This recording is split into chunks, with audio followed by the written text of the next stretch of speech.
বুঝতে পারছি না। ভালো লাগছে? আপনারা কি জেগে আছেন? Thank you. আর একটু জোরে হলে ভালো লাগে। এতগুলো প্রাণ, প্রাণের কোনো স্পন্দন নাই, আমরা অনুষ্ঠান করে মজা পাচ্ছি না। Thank you so much.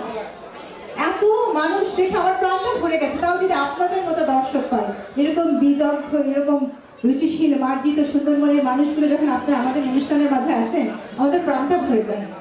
যাই হোক, কথা না বাড়িয়ে চলে যাচ্ছে আমাদের আজকের অনুষ্ঠানে।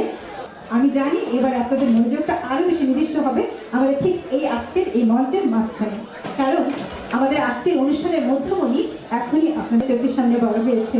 এই প্রজন্মে সারা জাগানে যে কজন শিল্পী আছে, যার জনপ্রিয়তা বলা যায় এই প্রজন্মের শিল্পীদের মধ্যে আকাশচুম্বী, তেমনই একজন শিল্পী। সেই ছোটবেলা থেকে শুরু করেছে। যে বয়সে মেয়েরা পুতুল নিয়ে খেলা করে, সে সেই বয়সে কণ্ঠে তুলে নিয়েছে সুরের মালা।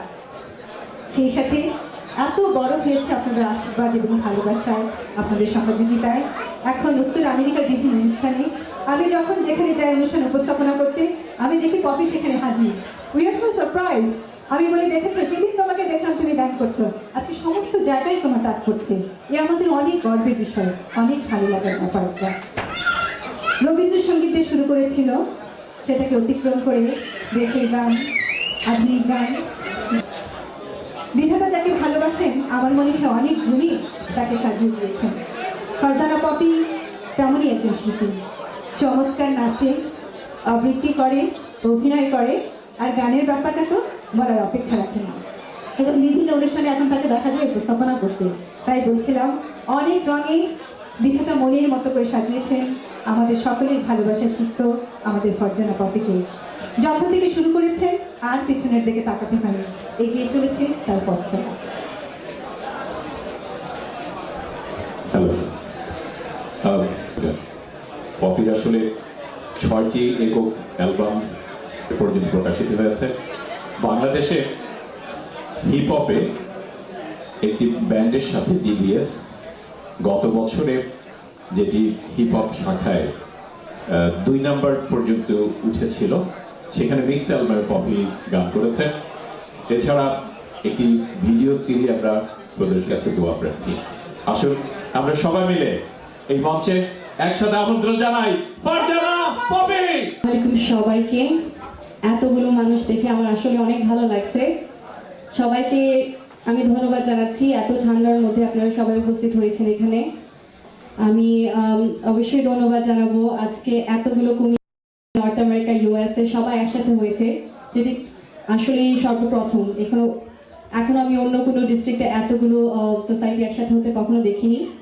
আমি নতুন প্রজন্ম হিসেবে বলবো যে আমরা কিন্তু এটাই এক্সপেক্ট করি, সবাই একসাথে কাজ করব এবং এটা থেকে আমরা শিক্ষা পাবো। আজকে কুমিল্লা সোসাইটি সেটা করেছে আমার জন্য, আমি অনেক অনেক থ্যাঙ্কফুল। বিশেষ করে আমি আজকে এই সিডির ব্যাপারে বলবো, এটি অনুপ্রেরণা দিয়েছে হাজী নুরুল ইসলাম। আপনি কি এখানে আছেন? একটু দাঁড়াবেন। ওনার জন্য প্লিজ একটা করতালি। উনি এই সিডিটির জন্য আমাকে অনুপ্রেরণা দিয়েছিল প্রথম থেকেই। এবং অফকোর্স আমি প্রত্যেককে আমার অসংখ্য ধন্যবাদ আজকে আয়োজনটি করার জন্য। এবং of course USA, Comilla society USA এবং বৃহত্তর কুমিল্লাবাসীর যারা আছেন সবাইকে অনেক ধন্যবাদ জানাচ্ছি। And for the people, some of my friends are here, I have to translate it for them.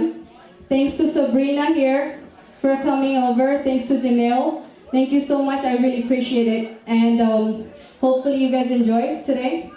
আমি সিডি থেকে কিছু গান করব। প্রথমে আপনাদের সবার পরিচিত দিল দিওয়ানা গানটি দিয়ে শুরু করছি, করা উচিত। এরপর আমি মিউজিশিয়ানদের সাথে করব, because they are really good. আমার অনেক লোভ হচ্ছে ওদের সাথে গান করব। সো প্রথমে কয়েকটি আমি ট্র্যাক থেকে গান করছি। এই or maybe 7